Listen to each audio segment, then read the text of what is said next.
Buenas noches, bienvenidos. Mientras estamos entretenidos y con razón, porque hay que matizar las cosas en la vida con la Copa América, con la Eurocopa, con problemas de inseguridad, con generación de empleo, con los escándalos asquerosos de la Asamblea, con las decisiones zigzagueantes del gobierno. Estamos descuidándonos, y me incluyo, de un caso que es pivotal, no solo para la justicia, no solo para la democracia de este país, sino para la seguridad de cada uno. Porque si mataron a Fernando Villavicencio en las circunstancias que lo hicieron públicamente con la impunidad que hasta ahora reina, a cualquiera de ustedes, menos visible, menos protegido, menos peligroso, lo pueden matar. Y lo van a matar, con seguridad. Entiendan entonces que en hacer justicia, en el asesinato de Fernando Villavicencio, nos jugamos la seguridad de todos. Entiéndanlo. Y recuerden que la historia reciente de la democracia en este país es la de la impunidad en los grandes asesinatos políticos. Abdón Calderón Muñoz. Cayeron el Gordo Lucho y Plin Méndez. Jaime Hurtado González. Nadie. Solo quien disparó por atrás. Más recientemente, el general Gabela prescribió su caso. Fausto Valdivieso. Se ríen de la historia y pretendieron manchar a la familia. Este no puede ser uno más. Por eso hoy hemos invitado, para compartir los próximos 60 minutos, a Natalia Salazar, penalista, abogada de las hijas de Fernando Villavicencio.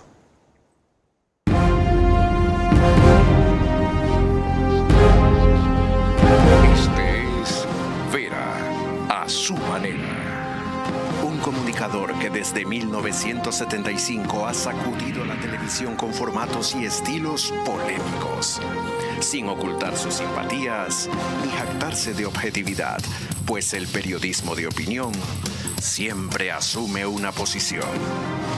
Bienvenidos a coincidir o discrepar con Vera a su manera. Opinión con propósito. Democracia.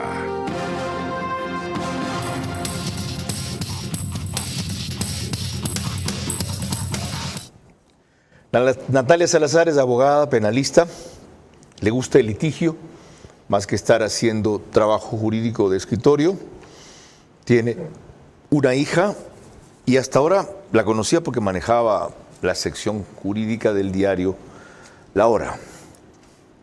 No voy a detenerme en citar otros antecedentes, sino en preguntarle, doctora, tras darle la bienvenida y las gracias, ¿qué la llevó a involucrarse en este caso? Gracias de antemano también, Carlos, por la invitación. Respondiendo a su pregunta, nada más que la confianza que tanto Amanda como Tamia han depositado en mí, en mis conocimientos como abogada, para brindarles, acompañarles con mi asesoría dentro de este juicio. ¿Las conocía de antes a ellas? No en realidad, pero sí de una valiosa referencia que me hizo llegar hacia ellas. Qué bien. ¿Quién la vinculó? Prefiero reservármelo. ¿Quién le paga los honorarios? Es una defensa ad honorem en realidad. Formidable. Y la otra cosa, ¿cuántos casos ha tenido usted hasta ahora en su corta experiencia penal? Casos penales entre delitos de violación, abuso sexual, estafas, aproximadamente podríamos estar hablando entre unos 9 y 10 casos. Ok, poca experiencia. ¿Cómo va a suplir su falta de experiencia? Ocurre que la falta de experiencia no implica falta de conocimientos y tampoco la falta de madera de una buena abogada litigante en audiencia. Qué bueno oír eso. Lo siguiente. Con lo que se ha vivido en estos días de audiencias, entiendo que son 2, ¿verdad? Así es. ¿Ve usted avances? ¿Siente que hay novedades en todo lo que se está desentrañando? ¿O es la repetición y ampliación de lo que ya se sabía? Bueno, lo que van de estos 2 días de audiencia, Carlos, lo más novedoso ha sido la rendición del testimonio anticipado del testigo protegido. las develaciones que ha hecho esta persona respecto del valor de la vida que se puso en determinado momento a Fernando Villavicencio, un desplazamiento de responsabilidad del asesinato hacia el correísmo y también el surgimiento de nuevos individuos y personajes en la perpetración del atentado. En eso nos vamos a detener en la siguiente hora. Les recuerdo antes de dar paso a Lorena Ochoa, que nos pueden ver por Facebook y YouTube, de ver a su manera. Estamos en DirecTV, primero Extreme TV Cable, perdón, canal 15 de Vito TV o 709, si que quieren alta definición. Ahora sí, DirecTV es 194, corresponde a Manavisión, canal 9, señal abierta, solo en Manaví. Los domingos no nos puede acompañar RTU. En radio, 101.3 FM, Radio Centro, en audio, en imagen para sus plataformas digitales, Candela con K. En Puerto Viejo, para todo Manaví, 89.3 FM. La Bonita del centro del país, Riobamba, también 89.3 FM, pero para Chimborazo, Cotopaxi y Tungurahua. Y en Quito, 101.7 FM, Radio Sucesos, líder en información en la capital de la República. Ahora sí, Lorena. ¿Cómo estás, Carlos? Buenas noches. Buenas noches a todos los que nos ven y nos escuchan. Empecemos con una declaración que le hizo nuestra invitada de esta noche a Carlos Vera en su programa Del Día a la Noche por Radio Centro. La referencia que hace el testigo protegido, abogada Natalia Salazar, tiene contrapartidas de otros testimonios y otros hechos que corroboran lo que él dice. Y este individuo no participó al enterarse de a quién tenían que asesinar, mientras que la pareja de él sí participó, ¿eso es? A través y a raíz de la práctica de este testimonio anticipado, quedó develada información que ha sido de trascendental importancia dentro de la sustanciación de este juicio. Sin embargo, este testimonio anticipado bajo ningún sentido puede ser valorado por el órgano jurisdiccional como una prueba única o como prueba madre, correcto, sino que debe ser valorada en conjunto con todo el demás acervo probatorio. En esto quiero explorar. ¿Qué demás acervo probatorio hay que corroboran lo que claramente dice ese testigo protegido? Por ejemplo, testigos presenciales del día del atentado, del 9 de agosto del 2023, estuvo presente un servidor de las Fuerzas Armadas como peatón cuando escuchó las detonaciones del arma de fuego. Y es la situación que en manos de este servidor de las Fuerzas Armadas termina el celular color blanco marca iPhone que finalmente se llega a descubrir perteneció a Johan Castillo Padilla, el sicario que falleció el mismo día del atentado, pero en la unidad judicial de flagrancia de la Avenida Patria y 9 de octubre. Ahora, todos esos son elementos que van a completar el cuadro de cómo lo mataron. ¿Y el cuadro de quién lo mandó a matar? Sobre quién lo mandó a matar tenemos información precisa respecto del testimonio anticipado que se rindió el 8 de octubre, el último día que ya fenecía la instrucción fiscal después de la última vinculación que hace Fiscalía. ¿De ese testigo protegido es de información precisa? Así es, del testigo protegido. Que no está aquí. Que no está en este proceso. Y es el que dice que es el gobierno de Rafael Correa. Así es. ¿Elementos que corroboren lo que dice ese testigo? La razón no exige fuerza, Carlos. Debemos recordar que la lucha de Fernando Villavicencio fue en contra netamente de las grandes mafias delictivas dedicadas al narcotráfico en amplia escala, a través de la subterraneidad del Estado ecuatoriano, y que por muchos años estuvieron aliados y afianzados al gobierno del correísmo. Es una verdad pública a nivel nacional e internacional. Sin duda, pero note que usted mismo usa un calificativo, una descripción en plural, grandes mafias. El problema es que son muchas y no deben haber sido todas. El caso de Fernando, al tener tantos enemigos poderosos, es que a la vez hay muchos enemigos sospechosos. ¿Hay alguna forma de ir cerrando ese abanico? Claro que sí. Recordemos que antes del atentado en contra de Fernando Villavicencio, él ya denunció públicamente que fue víctima de amenazas por parte del líder de los choneros, por parte de alias Fito. Y en ese momento, el gobierno de turno, el gobierno de Guillermo Lasso, no le brindó la seguridad que Fernando Villavicencio requería por el nivel de riesgo al que estaba expuesta su vida. Por un lado estarían los choneros, que en su momento también se conoció, estuvieron vinculados o tuvieron un contacto con el correísmo. Sin embargo, no podemos dejar de recordar, no se nos puede limpiar de esa manera la memoria, que el correísmo tuvo grandes alianzas con delincuentes de la talla de Leandro Norero y líderes de los Latin Kings, al punto que un curul de nuestra Asamblea Nacional estuvo ocupada por uno de los líderes de Latin Kings dentro de la bancada del correísmo. Resumiendo, podría estar, o de hecho, según lo que ustedes han alimentado, está la autoría intelectual en esos 5 asambleístas que él denunció, que le habían contado, tenían planes de eliminarlo. Carlos, darte una respuesta restrictiva y directa me es imposible porque incluso me podría acarrear consecuencias jurídicas.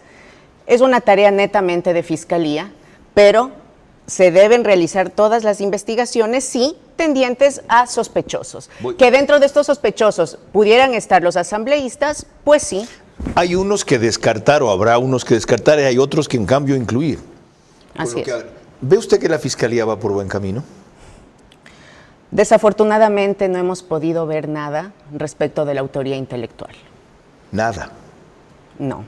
La semana, por el hermetismo y el carácter, la naturaleza reservada que Fiscalía maneja respecto de esos expedientes. No es que no lo tengan, sino que no lo quieren compartir con ustedes. Así es, porque nosotros ya hemos comparecido, hemos pedido acceso al expediente. Fiscalía motivadamente nos ha indicado, no pueden tener acceso al expediente porque implica un riesgo ¿de qué? De filtración de información. Puedo entenderlo, pero aparte de eso, ¿qué justificación tendría ese nivel de reserva? Aparte de la filtración, que la hay hasta en el entorno cercano de la fiscal ha habido.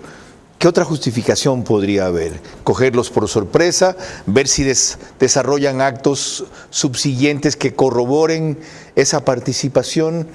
¿Qué? Esperamos que no tenga nada que ver con ocultamiento de información. ¿Por qué habrían de ocultar información?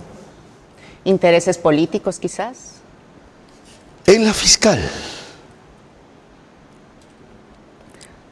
Carlos, difícilmente yo te podría decir los pensamientos, ese subjetivismo de la fiscal, si quizás existiría algún otro motivo. Ok, qué importante es ir indagando en esto. Ahora sí, volvamos de lo amplio a lo puntual que se trató en la semana. Lorena. Pero hubo otra novedad en la audiencia, que por fin se abrió para establecer un juicio en el caso de Fernando Villavicencio. Me están comunicando que lo mandas tú el video. Ah, perdón, yo me desconcentré. Ya, disculpen, es que se habrán dado cuenta que estaba tan concentrado y desconcertado por las respuestas que me dio la doctora Natalia Salazar. Se habló del chino Honda por primera vez en una audiencia y de eso le pregunté en una reciente entrevista a mi invitada. Y este nuevo chino Honda que sale a relucir ahora, ¿qué participación tuvo en el asesinato de Fernando Villavicencio según la referencia que se hace? Chino Honda, alias el Chino Honda, tuvo la participación de ser el organizador, el encargado de toda la logística para la ejecución del atentado en contra de Fernando Villavicencio. ¿No fue entonces la pareja del testigo protegido quien actuó sola en esa organización y logística? No, en lo absoluto. Este fue un hecho totalmente maquinado. Esto es un elemento nuevo también. Es un hecho que sale a la luz a raíz de la práctica del testimonio anticipado. A Fernando Villavicencio lo mató una conjunción del narcotráfico con la narcopolítica. Es una verdad que está a luces, Carlos. ¿Qué es lo relevante de que se mencione ahora la participación del chino Honda? Esto quiero terminar de entender, porque En todo lo que vieron en las audiencias, estaba claro que desde la cárcel decía Angulo, ¿no? Hablaba hasta última hora con el que ejecutó el acto, etcétera. Pero, ¿este Chino Honda quién es y dónde estaba? Chino Honda es parte del grupo de sicarios. Es Darío Suárez, es el nombre propio de esta persona, y entre otras funciones o tareas distribuidas dentro de esta organización criminal, participaba también en la logística. ¿Colombiano? El Chino Honda. ¿Es de los No que recuerdo. fueron detenidos y ahorcados en la cárcel? El Chino Honda no. Ah, entonces ahí está la novedad. El Chino Honda tendría o va a ser vinculado al nuevo proceso o a la investigación que ya tiene ¿Y Fiscalía. por qué en no lo curso. habían vinculado antes si fue un elemento tan relevante? Claro que sí, porque Darío Suárez, alias el Chino Honda, ¿dónde y cuándo aparece? Aparece en el testimonio anticipado del testigo protegido el 8 de octubre. No se lo vincula, ¿por qué? Porque el 8 de octubre del 2023 terminó el plazo de la instrucción fiscal sin que se pueda vincular a nadie más. O sea, legalmente ya no era permisible esta situación. Ya, poco a poco vamos desenredando la madeja, aunque esto es una madeja gigantesca que no vamos a terminar de desenredar en un programa. Ahora sí te toca, perdóname. Hubo otra novedad en la audiencia que por fin se abrió para establecer un juicio en el caso de Fernando Villavicencio. La reseña Jacqueline Rodas en este reportaje en Ecuavisa. La abogada de las hijas del ex candidato presidencial denunció al tribunal que Carlos Angulo, alias Invisible, conectado desde la cárcel La Roca de Guayaquil, amenazó a una de ellas mediante el chat de la sesión de Zoom. No fue el único incidente provocado por Angulo, a quien la fiscalía señala como integrante de la banda de los Lobos y autor del asesinato de Villavicencio. Mientras rendía testimonio un policía que participó en el operativo la noche del crimen, alias Invisible activó el micrófono, interrumpió y dijo: la fiscalía sabe la verdad y no quiere aceptar. El presidente del tribunal le llamó la atención. Más tarde, durante un corto receso que dieron los jueces, los asistentes a la audiencia se percataron de que el usuario, gerencia CJN, estaba conectado con la cámara apagada. Nadie sabía quién era. Al verse descubierto, se desconectó. La audiencia terminó a las 3 de la tarde y se retomará el lunes 1 de julio. Las hijas de Fernando Villavicencio, que por seguridad asisten a la audiencia vía telemática, emitieron un comunicado. Este acto de intimidación no puede pasar desapercibido. Tampoco podemos ignorar la extraña conexión de un usuario que no era parte del proceso. Constantemente las personas privadas de libertad han mantenido burlas y faltas de respeto en la audiencia, lo cual es realmente revictimizante. Todo esto a vista y paciencia del SNAI. Amanda Villavicencio, bienvenida. Te vi el viernes en el programa con Jorge Ortiz y entiendo perfectamente tu posición. Me duele tener que molestarte con esta frecuencia. Tú decías ahí que si algo detestas de ser mediática, que esta circunstancia te ha llevado a una cosa que nunca planificaste. Y en cambio, respecto a eso te digo, perdóname el tuteo, que te admiro, te quiero y te felicito más. Ya, ciertamente, tocan tareas en la vida que uno a veces no planifica, pero que el de arriba decide y uno recoge o acoge. Aclarado esto, sin perjuicio de que tengamos una cosa que hemos planeado algún rato, una entrevista presencial igual de extensa, aclaremos dos cosas. Uno, este incidente en particular, la amenaza de este individuo llegó a decir que puede atentar contra tu vida, primero. Y segundo, ¿cuál es tu balance de los avances o retrocesos que hay en estos 2 días de audiencia? Bienvenida. Hola Carlos, buenas tardes. También saludo a Natalia que está por ahí. Bueno, primero muchas gracias a los medios de comunicación. Ustedes se han convertido en una parte ampliada de esta familia que sufre, porque este crimen no fue solamente contra un padre, sino contra un gran periodista y por supuesto contra un candidato presidencial que pretendía luchar contra las mafias que están enquistadas en la narcopolítica. Lo que vemos aquí en la audiencia, este acto de intimidación, es pues parte de una cadena. Como lo decía el comunicado, ya es intimidante y revictimizante que nosotras tengamos que ser parte de este proceso de esta forma, conectadas más de 7 horas al día con los sicarios de nuestro país en una pantalla de Zoom, teniendo que verles, todo el tiempo, verles sus prácticas, ver qué es lo que hacen y además cómo lo gozan, cómo están ahí en constante comunicación entre ellos, de cárcel a cárcel, siempre hablando, riéndose, haciendo bromas. Cuando llega este momento de la intimidación, por un momento nos congelamos, no sabemos qué hacer, pero enseguida nos comunicamos con Natalia y lo que hicimos fue exponer lo que estaba sucediendo. Este mensaje que recibimos dentro de este chat no lo hemos querido difundir justamente porque hay otros medios de comunicación que inescrupulosamente han intentado lucrar, buscan un like, están intentando siempre llevar la delantera, pero con información tergiversada. Es por esa razón que nosotras hemos preferido no ahondar en este mensaje, sobre todo porque no queremos que estas sean victorias de esta banda delincuencial, a la que además sin ningún cuidado el medio de comunicación La Posta nos ha exhibido nuestros rostros, nuestros nombres, tergiversando además los mensajes que fueron enviados ese día. Por esa razón nosotros enviamos ese comunicado y también hemos pedido a todos los medios de comunicación que nos cuiden, que entiendan la delicadeza de este momento, porque realmente a nuestro padre lo asesinó la mafia y estamos aquí levantando la voz lo mejor que podemos, Carlos, como tú mismo lo dices, nosotras no hemos querido estar en esta posición. Y a veces los amigos cercanos me dicen, te estás exponiendo mucho. Yo digo, lo único que estoy haciendo es con mucho cuidado levantar la voz con dignidad por la vida, por la memoria, por nuestro país, pero sobre todo por nuestro padre. Amanda, algo más. Ustedes están haciendo más por nosotros y por los otros que por ustedes. La justicia no les va a devolver a su padre, ¿ok? El conseguir justicia puede significar que a otros no los maten. Entonces, eso tiene que entender este país.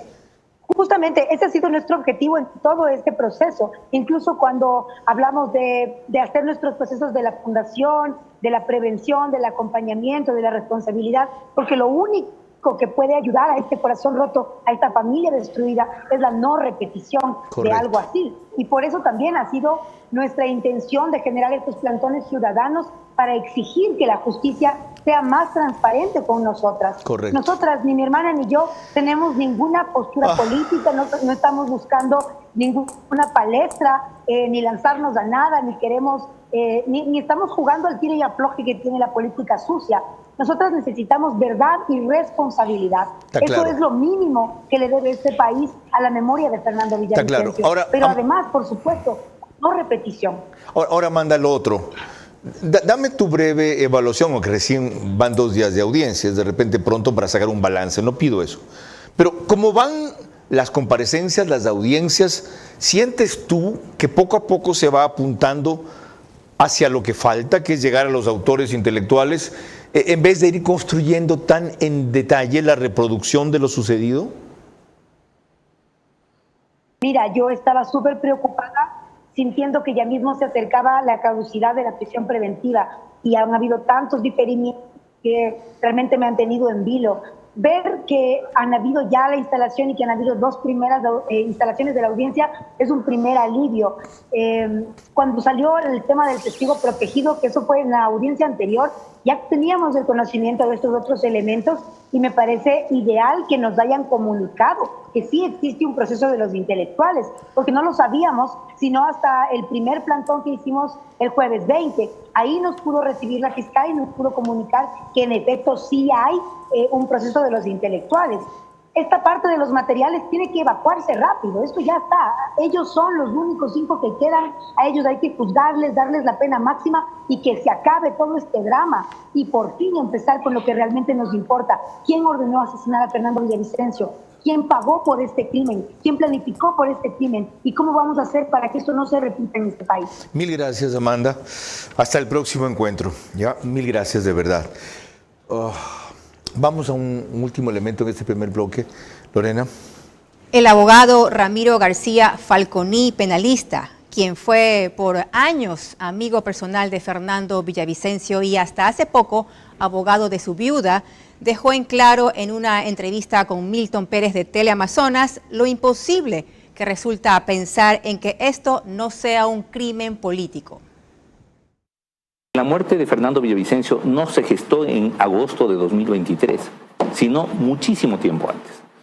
Vemos cómo a este grupo, a los Lobos, a través primero de Leandro Norero, varios actores solicitaban terminar con la vida de Fernando Villavicencio. Entre ellos, el señor Jordán. Y le pedían de favor que terminen con la vida, que asesinen a Fernando Villavicencio.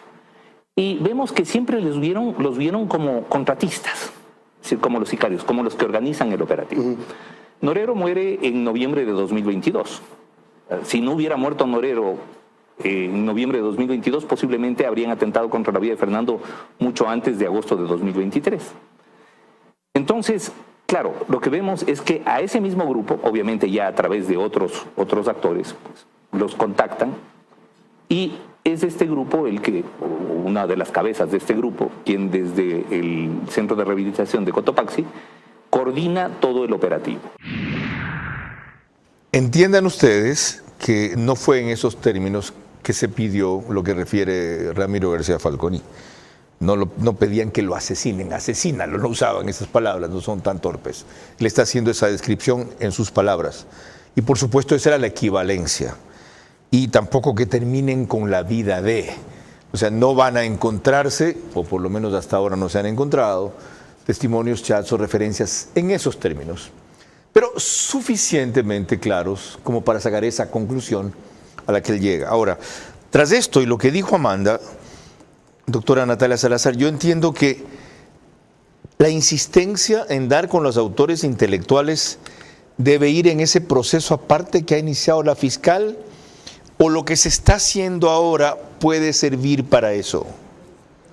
Actualmente la Fiscalía tiene en curso investigaciones previas en las que ya se investigan los hechos para determinar con la individualidad, para determinar nombres de sospechosos como autores intelectuales del asesinato de Fernando Villavicencio. ¿Y lo que se está haciendo con los autores materiales puede servir para eso? El juicio en contra de los autores materiales nos va a servir también en las investigaciones que tiene hoy en día la Comisión de la Verdad y Derechos Humanos para dilucidar respecto del iter criminis, que no es sino la cronología del delito. Contamos con el testimonio anticipado, que si bien se conoce que este testigo protegido no llegó a participar de manera expresa de los hechos el día del atentado, pero bien podría ser vinculado por Fiscalía en un grado de cómplice. Así también vincular a otros ejecutores que hayan participado también como autores materiales dentro de estas investigaciones que también están para esclarecer los intelectuales. Ok. Lorena.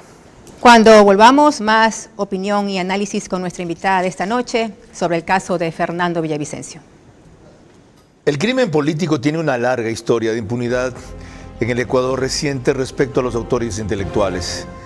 Si el de Fernando Villavicencio es uno más, nadie está a salvo en este país. Nadie. Les recuerdo que el reprise de este programa es por OnePlus, Canal 14, el mismo número, en las 3 cableras que lo reproducen, Extreme TV Cable, Claro TV y CNT, solo que 48 horas después, y a las 6 de la mañana, 100,000 vistas al mes en ese streaming, 4,000 diarias aproximadamente. El periódico digital Ecuador en Vivo lo sube como resumen a su portal de noticias y portada principal. Y en el oriente nos retransmite Nina Radio en Puyo, 104.7 FM. Al día siguiente, las reprises 24 horas después, 13 horas. Retomemos el tema, Lorena. Verónica Staraus dijo en el programa del Día a la Noche por Radio Centro ante nuestro director Carlos Vera que ella sí sabe quiénes son los autores intelectuales del asesinato del recordado periodista y asambleísta Fernando Villavicencio. Verónica, ¿usted ya sabe quiénes fueron? Sí, siempre supe quiénes fueron, siempre. No tengo la menor duda de eso. Nunca me he retractado de todas las personas que he acusado de que participaron en el complot para asesinar a Fernando. Si hay un testimonio tan directo, porque participar en el complot, no ejecutar el complot, equivale, usted que es penalista, a autoría intelectual. Hay que ver en qué medida, con qué niveles y hasta qué puntos ¿Por qué no se le pide a ella en este proceso una declaración, no sé en qué términos, reservada para que corrobore eso? Verónica deberá ser llamada a rendir su versión a discrecionalidad del agente fiscal que lleve a cargo esta investigación para que comparezca dentro de la misma. Pero en el de los autores intelectuales, no en el de este. Por eso, Fiscalía a su discrecionalidad la puede llamar a que rinda su versión o en su defecto, a través de su defensa técnica, el abogado Espín solicitar que la señora Zarauz rinda su versión libre y voluntaria sobre lo que conozca de los hechos. ¿Por qué a discrecionalidad? Si la presión que ella puede ejercer o el interrogatorio que se puede motivar a raíz de lo que sabe o dice saber, puede ayudar a sacar elementos de los que lo ejecutaron. A ver, es que puede ser a discrecionalidad si es que Fiscalía lo hace de oficio, ¿sí? Considerar si llamar o no a Verónica Zarauz a rendir su versión. Pero... ¿Usted cree que cabe duda después de lo que le acaban de oír? Que fue más amplio, por supuesto, esto es un fragmento. ¿Usted la llamaría? Pero por supuesto. Pero si es que la o el agente fiscal no lo hace, la señora Zarauz cuenta con su defensa técnica para que a través de su defensa técnica se requiera la rendición de la versión. Ahora sí, lo tengo claro. ¿Está Gisela Molina conectada? ¿No?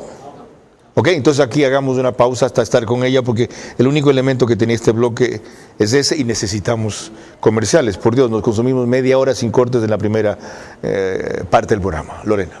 Cuando volvamos, la forma en que un medio de comunicación tergiversa la información que surge sobre el asesinato de Fernando Villavicencio, inclusive implicando a Rafael Correa. El crimen político tiene una larga historia de impunidad en la vida reciente del Ecuador respecto a los autores intelectuales. Si el de Fernando Villavicencio es uno más, nadie está a salvo en este país. Nadie. Les recordamos que en Ecuador la señal de Macro Digital Televisión las pueden ver por las siguientes cable operadoras. CNT Play todo Ecuador y Galápagos, 11 Play en Canal 18 todo Ecuador y Galápagos, Colorados Visión Canal 5 en SD y 45.4 en HD, provincia de Santo Domingo de los Áchilas. Supracable Macará Canal 48 en SD y 20.5 en HD, provincia de Loja. Vallevisión Play en la ciudad de Quito. En los Estados Unidos nos pueden ver a través de Roku. Son más de 14.000 los conectados en esta plataforma, principalmente ecuatorianos. Y para proseguir con el tema, el Heraldo de México en este informe digital sostuvo que el testigo protegido en el caso Villavicencio había dicho que Rafael Correa es quien mandó a matar a Fernando Villavicencio, cuando lo que dijo el testigo protegido fue el gobierno de Rafael Correa. Un testigo protegido acusó al exmandatario de Ecuador, Rafael Correa, de haber pagado $200,000 por el asesinato del ex candidato presidencial Fernando Villavicencio y además reveló que los autores materiales serían los Lobos, quienes son considerados por las autoridades estadounidenses como el cártel ecuatoriano más grande y peligroso. El Ministerio Público no ha abierto líneas de investigación en contra de Correa o de sus colaboradores. Como lo aclaró Lorena, el testigo protegido de lo que se vio en el video no dijo exactamente eso. Él no aseguró que Rafael Correa haya pagado los $200,000 por ejecutar y asesinar a Fernando Villavicencio, ni que haya sido él quien dio la orden. Dijo que fue el gobierno de Rafael Correa, que no es exactamente igual o que es bastante distinto. El gobierno tiene una cantidad de componentes, o tenía, aunque hay otro gobierno subterráneo que sigue activo en este país. Pero como si esto no fuera suficiente, esta semana la Asamblea pretendió, o mejor dicho, aprobó un informe de mayoría en la comisión que designaron para investigar este tema, en el cual terminan concluyendo que esto fue delincuencia común, es decir, estaban ahí un grupo de tipos queriendo eliminarlo porque les causaba problemas con sus denuncias sobre narcotráfico y le dieron de baja. Gisela Molina, bienvenida. Usted que estuvo al lado de él ese día del accidente, que fue afectada por una esquirla en uno de sus ojos, que era una activa militante de su causa, ¿qué se puede hacer con ese informe de mayoría de esa comisión de la Asamblea para que no sean un elemento más de complicidad e impunidad. Bienvenida. Muchos saludos, estimado Carlos, un saludo a todos los ecuatorianos. Bueno, yo me voy a referir puntualmente a las cosas que están pasando en la Asamblea y a lo que pasó el día del incidente. Efectivamente, vivir una experiencia de 2 años anteriores junto a toda la bronca interna que existía dentro de la Asamblea anterior 2021-2023 fue un escenario muy claro para poder tener esos indicios de que este crimen fue un crimen político y que al momento el Ecuador pasa a una situación terrible porque hemos perdido toda posibilidad de pensar que existen garantías.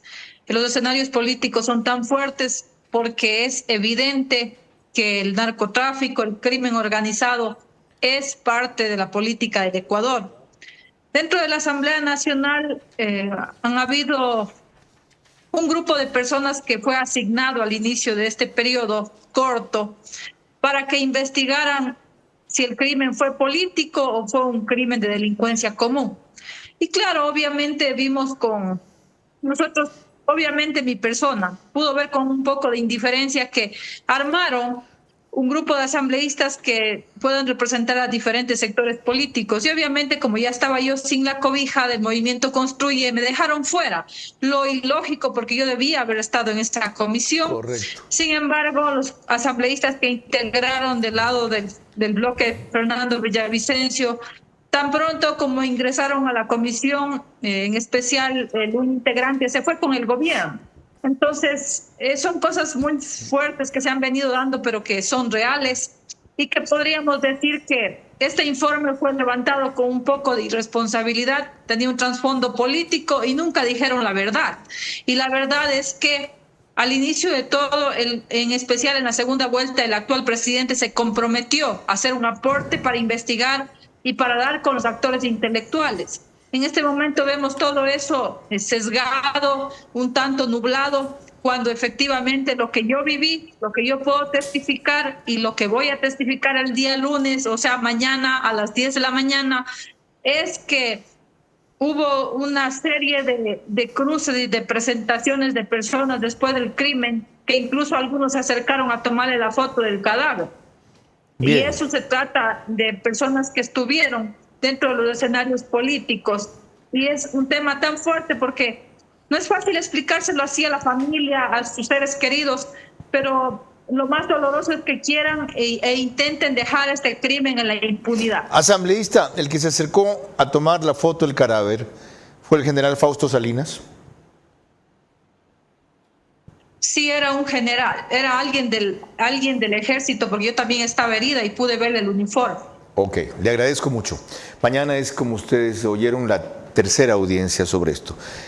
¿Cómo evitar que esa comisión, que esta asamblea, como bien ha descrito Gisela Molina, juegue un papel de encubrimiento y desvío en esto? Precisamente, la familia Villavicencio, a través de Amanda, Tamia, Alexandra Villavicencio, a través de los plantones que han venido realizando desde el asesinato de su padre, lo que se busca es presionar para que el asesinato de Fernando Villavicencio no quede en la impunidad. Pero no hay esperanza en la Asamblea. En lo absoluto. Ese informe no es sino una burla, en primera instancia, en contra de las hijas y familia de Fernando Villavicencio, y en un segundo escenario, en contra de toda la ciudadanía ecuatoriana. Que eso quedó claro. No es ni siquiera vinculante, desde luego, pero mucho, mucho peor, honroso. Es una vergüenza, la verdad. Es una expresión de encubrimiento y complicidad. Lorena. Cuando volvamos, declaraciones de Hugo Espín, nuevo abogado defensor de la viuda de Fernando Villavicencio, Verónica Zarauz. El crimen político tiene una larga historia de impunidad en la vida reciente del Ecuador respecto a los autores intelectuales. Si el de Fernando Villavicencio es uno más, nadie está a salvo en este país. Nadie. El abogado Hugo Espín en Corape Digital dijo que tenían nada menos que 211 testigos a quienes llamarían, así como otras series de elementos de juicio que se resumen en la siguiente declaración. Tenemos una prueba testimonial anunciada por Fiscalía de 211 testigos y peritos. Estamos evacuando en este momento las pruebas, la prueba testimonial como tal. Hemos escuchado importantes intervenciones. Hemos podido evidenciar a través del perito del GIR que se trataron de 3 granadas de guerra las que estaban en posesión de estas personas. Y se identificó igualmente la trazabilidad de dónde venían estas granadas, es decir, de qué rastrilla debieron haber salido. Son elementos fundamentales. Hay un aspecto que me intriga aquí, doctora. ¿Por qué distintos familiares o personas vinculadas o víctimas del asesinato de Fernando Villavicencio no tienen una defensa convergente? ¿Por qué tiene un abogado la viuda? ¿Por qué tienen otro abogado las hijas? ¿Por qué tienen otro abogado la familia? ¿Por qué? Son decisiones netamente personales. Por mandato constitucional y legal del ordenamiento jurídico penal vigente, toda persona tiene exclusivo derecho de elegir a su defensor particular de confianza. ¿No debilita eso la consecución de la verdad en el caso? No, en lo absoluto, porque los abogados de las acusaciones particulares y de las víctimas colaterales nos hemos adherido a la teoría del caso que maneja Fiscalía General del Estado. Mal haríamos en apartarnos, porque en este juicio concretamente nos interesa, o es de interés común, la sentencia en contra de los autores materiales. Qué bueno que usted aclare eso. En lo fundamental hay unidad. Así es. No necesariamente convergencia o coordinación. Lorena. Cuando volvamos, mis 5 preguntas para nuestra invitada de esta noche que deben ser respondidas exclusivamente en términos de sí o no. Sus reflexiones finales y el comentario de cierre de Carlos Vera. El crimen político tiene una larga historia de impunidad en la vida reciente del Ecuador respecto a los autores intelectuales. Si el de Fernando Villavicencio es uno más, nadie está a salvo en este país. Nadie.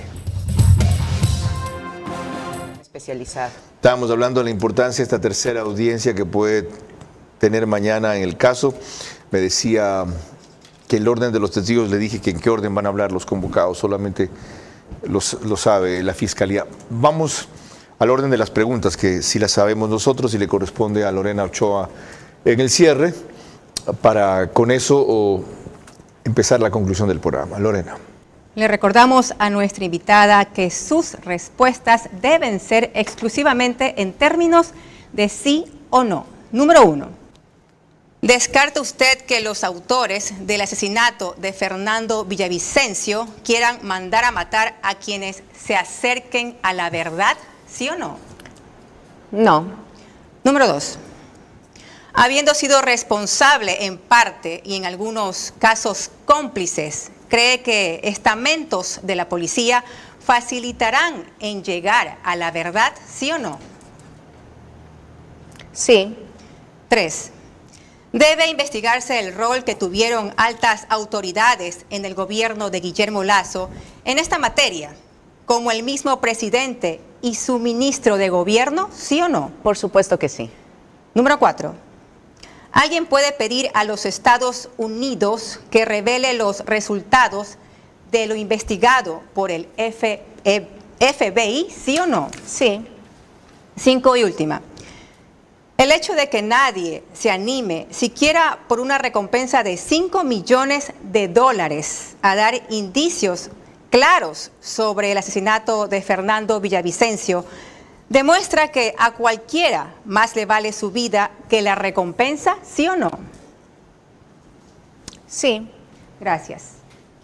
Doctora Natalia Salazar, abogada de las hijas de Fernando Villavicencio, tiene usted el cierre del programa con su última reflexión. Muchas gracias, Carlos. Es un caso completamente lamentable que ha herido en lo más sensible a una familia, a sus hijas, a sus hermanas, a su viuda. El crimen de Fernando Villavicencio está netamente ligado a mafias políticas y delincuenciales. Bien podría tratarse incluso de una omisión estatal también por la falta de seguridad brindada para Fernando Villavicencio, aun cuando él ya denunció previamente las amenazas que recibía en contra de su vida. Es completamente reprochable que criminales, que cabecillas de bandas, de organizaciones delincuenciales sigan fraguando crímenes desde las cárceles y ordenando la ejecución de ciudadanos honorables en las calles. Necesitamos y exigimos una participación responsable por parte de Fiscalía General del Estado y de la Función Judicial. Casos emblemáticos pero deshonrosos como son Purga y Metástasis, un cáncer completamente dentro de la función judicial y del sistema penitenciario, no van a empañar ni van a generar impunidad en el asesinato de Fernando Villavicencio. Doctora, gracias por comparecer. Gracias por la invitación. Y por aceptar un reto que, como usted mismo lo acaba de admitir en su primera respuesta, le puede costar a usted también la vida. Sin drama y sin exageración, se lo digo. Y pienso que usted está consciente perfectamente de eso. Bueno, mientras haya más gente así, más mujeres así, como ella, como las hijas de Fernando, como la viuda de Fernando, como la fiscal, la esperanza está de pie. Pero no basta si ustedes no se activan. No basta. Esta semana ha sido un ejemplo de la vergüenza que se vive por parte especialmente de la Asamblea y del CPCCS también, en el afán de tomarse la justicia para consagrar su impunidad.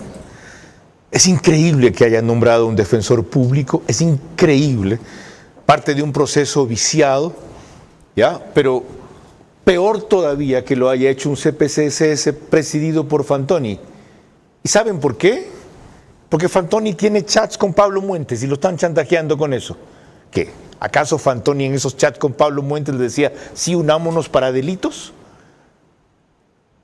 ¿Por qué no ponen otra vez a Nicole Bonifaz de vuelta en el CPCCS? Es mejor, pues. Correísta de frente, no como otros disfrazados. Pero vamos más allá. Todos ya saben que el defensor público tiene que mandar una terna, ¿verdad? Un voto más en el Consejo de la Judicatura. La Corte Nacional mandó otra al Consejo de Participación Ciudadana y Control Social. De ahí es posible que elijan al tercero, un abogado Godoy, que es pareja de la abogada de Maribel Barreno. Puede terminar, aunque está impugnado, presidiendo el Consejo de la Judicatura. ¿Se dan cuenta?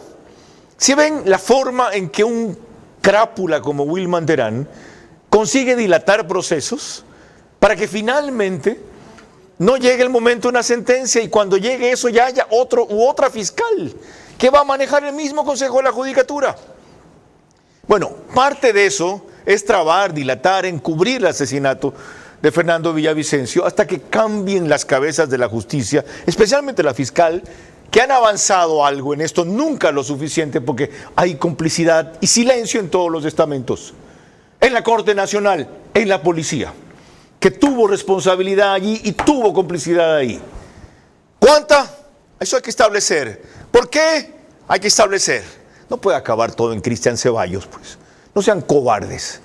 Un tipo que pidió con oficios varias veces más vigilancia, mejores carros, vehículo blindado, etcétera. Y ahora salen con el cuento de que por ahí pasaban unos cuantos criminales hartos de que Villavicencio les joda la vida, dificultando su narcotráfico, y decidieron matarlo. ¿Que nos creen imbéciles? Esto solo va a cambiar si todos ustedes se activan, se motivan, participan, opinan en la instancia que puedan. Si vencen el miedo, si no, estamos perdidos en esta sociedad. Como he dicho a lo largo de todo el programa, en la justicia, por el caso de Fernando Villavicencio, no se juega su vida, ya está muerto. No le pueden devolver a esas chicas a su padre, ni siquiera la sensación de justicia, de tranquilidad que te da el saber que no hubo impunidad, basta para vivir bien el resto de su vida. Aquí no estamos jugando de que a ustedes no los maten mañana como una rata cualquiera, como de hecho pasa ahora. Y porque no son Fernando Villavicencio, a veces no tienen ni para un digno entierro. Entiéndanlo, entiéndanlo. Quienes apreciaron y conocieron a este hombre y sobre todo creyeron en su lucha y su legado, hónrenlo así. Dejen de llenarse la boca con calificativos y de poner flores en su tumba. Hónrenlo así. Lorena. Mañana el invitado central será el asambleísta Ramiro Vela, miembro de la bancada de ADN, Partido de Gobierno. Hasta entonces, buenas noches.